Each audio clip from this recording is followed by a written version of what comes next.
যত কাছাকাছি থাকছে তত তারা চিনতে পারছে না একে অপরকে। দুজনাই লোক ভালো, তবু ভাবে ফাঁক পেলেই এ বুঝি সরাবে ওর সোনা।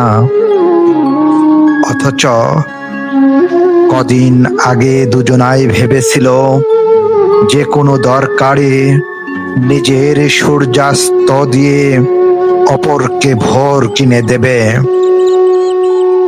আজকাল দিন শেষে খাবার টেবিলে একবারই দেখা হয় পরস্পরে।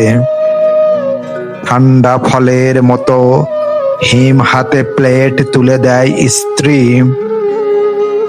সে নীরবে খেয়ে যায়। ও পাশে আরেকজনও বসে দুরূহ নিপুণ স্তব্ধতায়। মাঝখানে দুর্গতরণের মতো ঠান্ডা দুই জলের গ্লাসে প্রহরী একটুও ছলকাই না। দুজনেই সজাগ থাকে, পাছে একজনার জল চলে যায় অন্যের পাতের কাছে,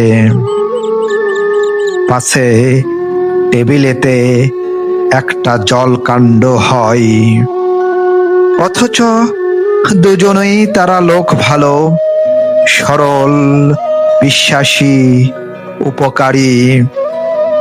তারা জানে বুকের ভেতরে সেই শব্দ বাজে, এগিয়ে এলেই যাবে শোনা। অথচ কিছুতে তারা একে অপরের বুকে কান পাতবে না।